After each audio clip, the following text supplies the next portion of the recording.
Bismillahirrahmanirrahim. Assalamualaikum warahmatullahi wabarakatuh. Saya Rapina Putri dengan NIM 1913020004. Di sini saya akan menjelaskan poin pertama, yaitu pengertian tentang HTN darurat.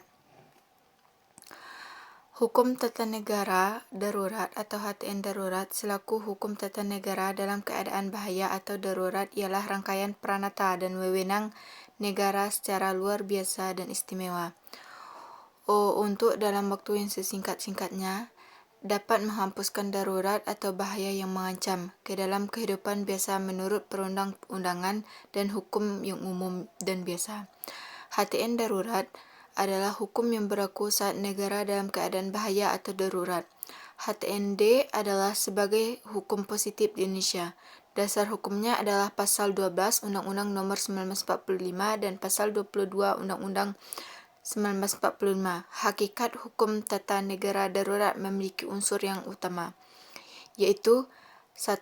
Adanya bahaya negara yang patut dihadapi dan upaya luar biasa. Yang kedua, upaya biasa, peranata yang umum dan lazim tidak memadai untuk digunakan menanggapi dan menanggulangi bahaya yang ada. Yang ketiga, kewenangan luar biasa yang diberikan dengan hukum kepada pemerintahan untuk secepatnya mengakhiri bahaya darurat tersebut kembali ke dalam kehidupan normal.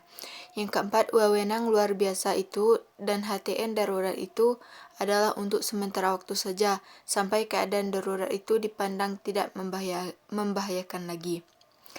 Dalam konteks hukum internasional, pemberlakuan ketentuan yang mengatur keadaan darurat itu sejak lama mendapatkan perhatian serius.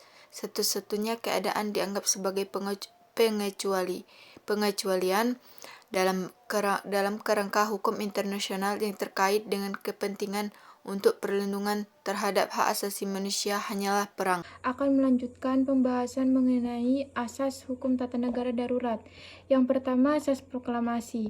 Keadaan darurat harus diumumkan atau diproklamirkan kepada seluruh masyarakat. Jika keadaan darurat tersebut tidak diumumkan, maka tindakan yang diambil oleh pemerintah tidak mendapat keabsahan. Yang kedua, asas legalitas. Asas ini berkaitan dengan tindakan yang diambil oleh negara-negara dalam keadaan darurat.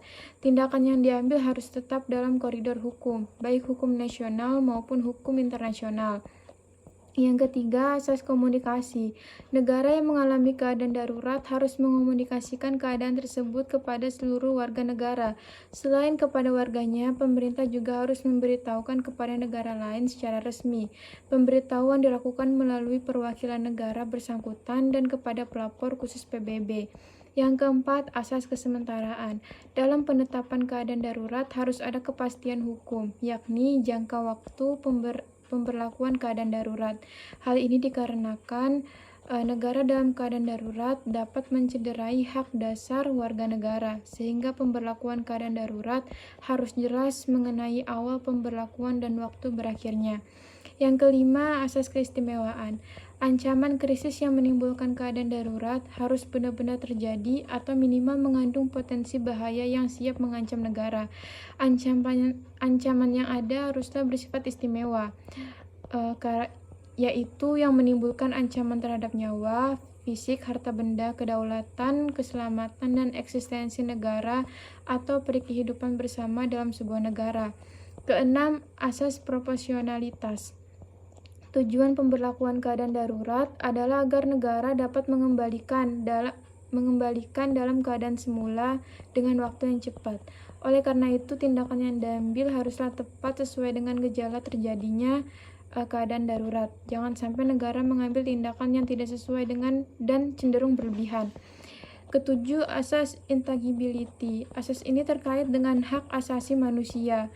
Dalam keadaan darurat, pemerintah tidak boleh membubarkan organisasi pendampingan, yakni legislatif maupun yudikatif. Kedelapan, asas pengawasan. Pemberlakuan keadaan darurat juga harus mendapatkan kontrol, harus mematuhi prinsip negara hukum dan demokrasi. Parlemen harus mengawasi jalannya keadaan darurat, tidak mengurangi kewenangan mengawasi kebijakan yang diambil pemerintah. Jadi di dalam keadaan darurat, negara bisa mengurangi sebagian dari hak asasi manusia, tetapi negara tidak boleh mengurangi sedikit pun hak asasi manusia.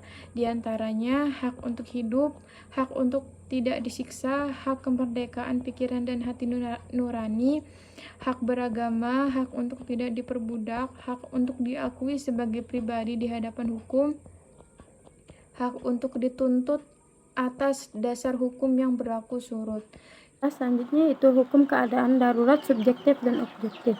Hukum keadaan darurat subjektif yaitu hak negara dalam keadaan darurat untuk bertindak dengan dapat menyimpang dari undang-undang dan jika diperlukan dapat juga menyimpang dari undang-undang dasar. Yang mana dasar hukum dari hukum keadaan darurat subjektif ini ialah hukum hak azazi atau hak azazi manusia yang bertujuan untuk secepatnya dapat melindungi hak azazi manusia masyarakat yang terancam karena keadaan bahaya. Hukum keadaan darurat subjektif ini merupakan hukum yang tidak tertulis tetapi diakui di semua negara di dunia. Selanjutnya itu hukum keadaan darurat objektif, yang mana yaitu hukum yang berlaku semasa negara berada dalam keadaan darurat. Hukum keadaan darurat objektif ini dasarnya adalah undang-undang yang tertulis. Lahirnya hukum tata negara objektif dikarenakan berkembangnya ajaran tentang negara hukum dalam arti formil, di mana dalam ajaran negara hukum dalam arti formil dikatakan ciri-ciri negara hukum tersebut. Yang mana yang pertama yaitu adanya pengakuan dan perlindungan terhadap HAM. Kedua, adanya perkembangan kekuasaan. Ketiga, pemerintah harus berdasarkan undang-undang yang tertulis. Adanya pengadilan administrasi karena adanya ciri negara hukum yang menyatakan bahwa pemerintahan harus berdasarkan undang-undang tertulis. Maka untuk mengatasi keadaan bahaya perlu dibuatkan suatu undang-undang tentang keadaan bahaya. Salah satu kasus darurat di Indonesia sebagai contoh, pada pertengahan 1998 krisis moneter melanda Indonesia.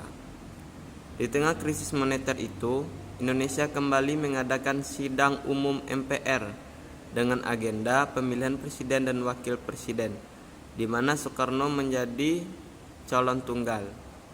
Dapat dimengerti karena situasi politik saat itu memang sangat tidak memungkinkan, kekuatan politik menyatakan tidak kepada sosok yang sudah berkuasa sejak tahun 1966 itu.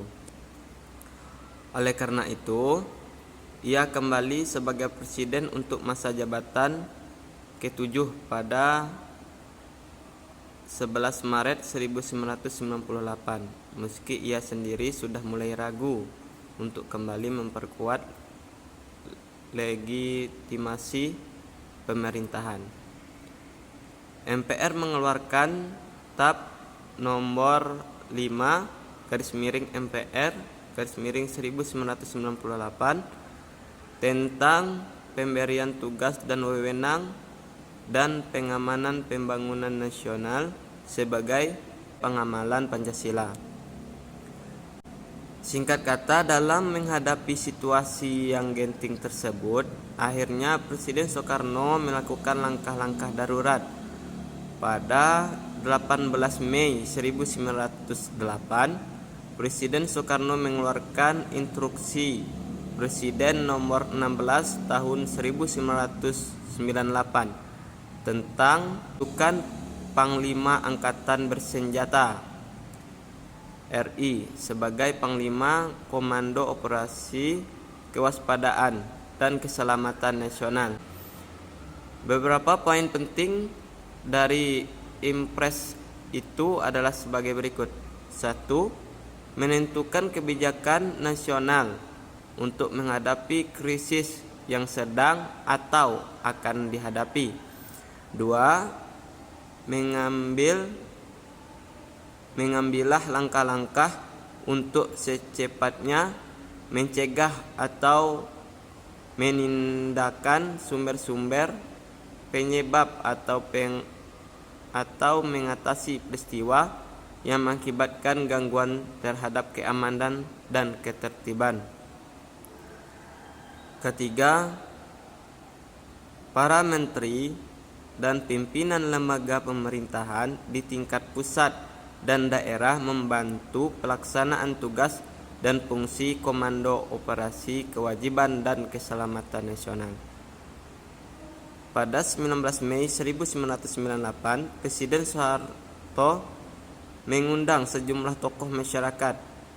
Presiden Soeharto menyatakan agar segera membentuk komite reformasi yang bertugas menyelesaikan UU Pemilu, UU Kepartaian, UU Susunan dan Kedudukan MPR, DPR, dan DPRD, UU Anti Monopoli, dan UU Anti Korupsi sesuai dengan keinginan masyarakat.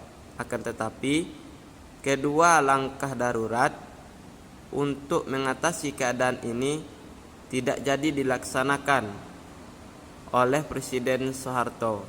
Pembentukan komite tidak dapat dilaksanakan karena tokoh-tokoh yang diharapkan menjadi anggota menolak.